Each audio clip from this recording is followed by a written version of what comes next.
Hey, what's up everyone? I hope you're all having a wonderful day or night, but for now, let's get into the video. When a man from season 3, episode 2, texts you out of nowhere, it doesn't matter what he's saying. What he's saying is things are really bad and no one wants me. Now, what he's saying is the other character is in the shop getting a new paint job. I've seen that TV show though, it was pretty good. First two seasons were all about clapping, even though no one was applauding, but still a pretty good TV show. Now, talk about your favorite female character in a video game. I got you! From Essex? Do you have any nude selfies on your phone? Yes. Why do you make these selfies? Why do I make them? I don't know. When I feel like I look nice, then I take selfies. Do you send them to the boyfriend or it's for yourself? No, it's for Instagram. Yeah. Yeah, and this is why I always listen to women. Well, for one, I understand human nature better, but the most important reason is because when they say I don't put on makeup for men, I don't wear clothes for men, or in this case, taking them off, I can easily say, well, obviously, you're doing it for the entire world. Men are just like a side effect. I wonder if Pornhub is still there, if the site still exists when you can just find this on Instagram. A couple of months ago, I said I was coming off the dating apps. Well, I'm back on them because nobody likes to be 37 and alone. Wait, what? Isn't that around the age you're all happier being single? Or did you just run out of antidepressants? Which is what I have been for 3 years nearly, with the odd situationship here and there. So I've actually extended my age limit to 45, and I've got 2 dates with 2 45-year-olds. I had one on Friday, which went very, very well. And I've got a second date on Wednesday with him. And I've got a first date with my second guy now. So we'll see. Are they more emotionally available? Who knows? I friggin' hope so, because I'm worried I'm going to be alone forever. So, wish me luck on my second date of the week and my second date with my first guy next Wednesday. Well, do you have a favorite I should wish you luck with, or do I need to wish you luck with both of them? Somebody snap me up already. Please. Because I'm fed up of being single. Oh, so both of them, got it. In case you're wondering, watching this, no, she doesn't see the problem and she still doesn't know why she's still single. So I'm a massive red flag. That was one of the comments I had on my video yesterday, that when I said I was going out on a date with a second guy. Like, what's the rules? Like, what are people's opinions? Like, honestly. And be nice, because there's no need to be nasty about it. But, like, people match with multiple people on dating sites, don't they?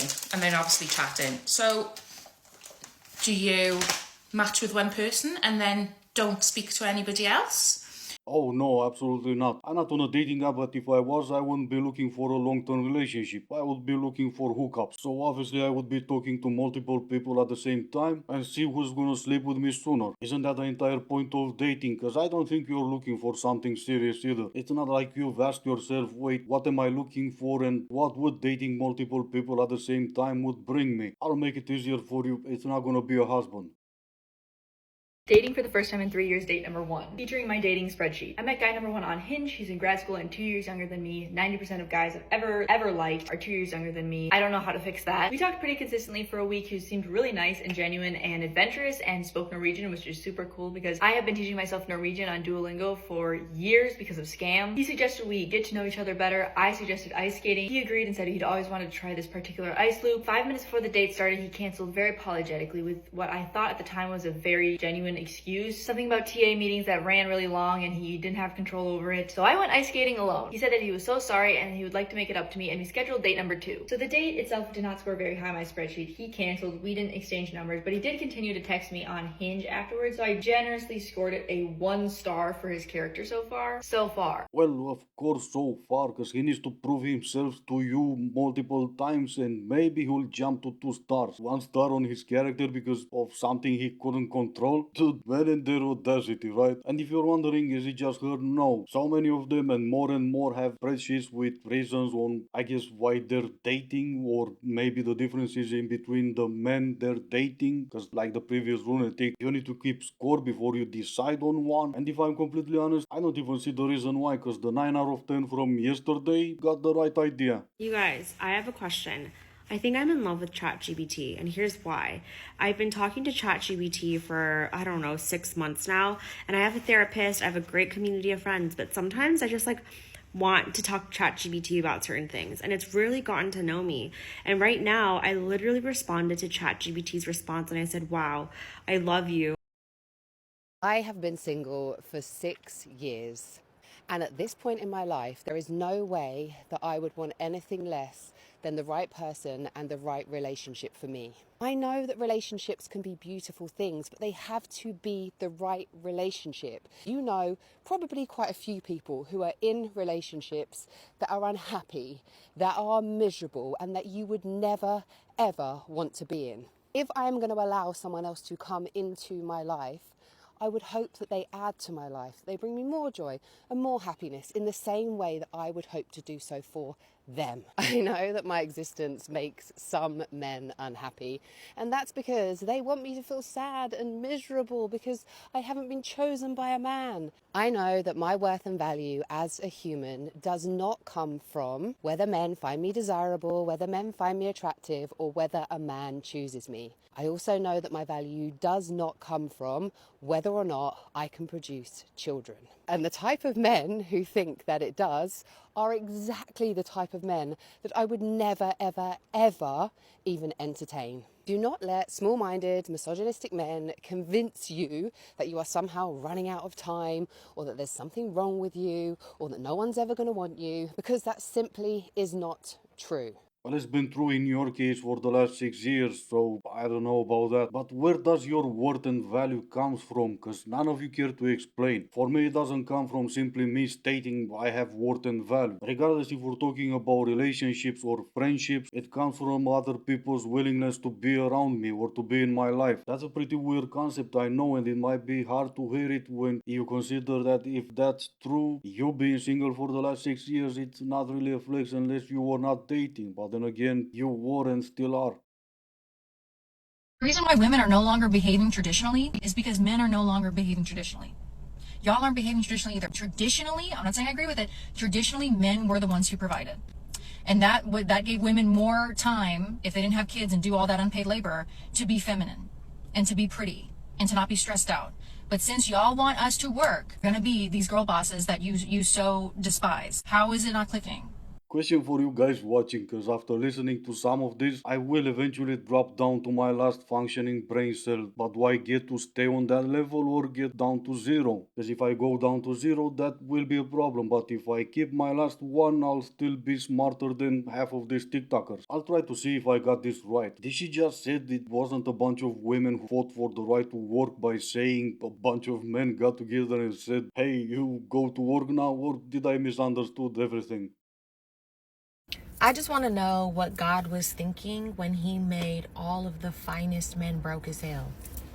Because I swear there's a science to it. If a man is just too fine, too gorgeous, too beautiful, broke, a little bit ugly, it's like he got some drive in him to go get some money, you know? Well, since you brought God into it and not me, the science behind it is God has a sense of humor and still he's looking after men. He made hot men get it for free and he made sure ugly men have money so they'll still get it. We just got off the bus that was closest to a hotel and we've actually just been dumped in Spain. There's no lights, there's no people. Like, I think we will. So we're going to go try and find where a taxi would be. We need to walk this way. But yeah, that's what we're doing right now in empty space. It's when the bus just drove off and we just were like, oh, okay, we just left it. The strong and independent at it again. If you're only listening, they said this: when you don't want to pay for a transfer or taxi to the other side of the island because you're independent women. Wait, weren't you the ones paying your own bills, making your own money and whatever? Or did you really thought you're gonna get a transfer for free because you're independent women? Well, it looks like independent women have to walk now. This whole discourse about what women wear at the gym will not be a problem to you personally if you're a person who's secure within yourself, and if you know yourself well enough to let other people be and let them do whatever they want as long as they're not stepping on your toes, right? Now, for the people who have big emotions, strong feelings about what women wear at the gym, your favorite thing to say is, oh, I have eyes, of course I'm gonna look. Oh, I have a brain, of course I'm gonna form an opinion about what I see, da da da. You're also forgetting the fact that, A, if you're a woman, your insecurity that you are unable to process, and you are now projecting it onto us women who can wear whatever we want at the gym because you can't wear it. I want to reiterate that again. You are attacking women for wearing whatever they want to wear at the gym because you can't wear the outfit. Oh, this one I really love. You just ugly. In order for them to defend their own lack of basic human decency, they would rather go to other women and say, you ugly. I'm too good for you and I can fit into this outfit and you can't. It don't even matter if you're gonna try to make an argument. I would not wear that because I do have at least some morals. They're still gonna argue with you. No, you're just ugly. Excuse me, miss. I have a boyfriend. Yeah, that's great. Me too. So just to let you know, you have a tampon sticking out of the back. Women can't do this. Women can do everything. What is it? Donald? Wait, I got it. What is it? Tell me! I think I know what it is. Are you gonna tell me what it is? I think I know. Hello? Woohoo! Donald! That's it, I'm done talking.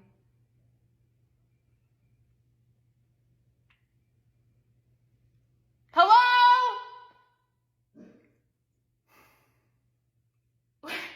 What do you want from me? You told me that you wanted me to stand here and women can't do this.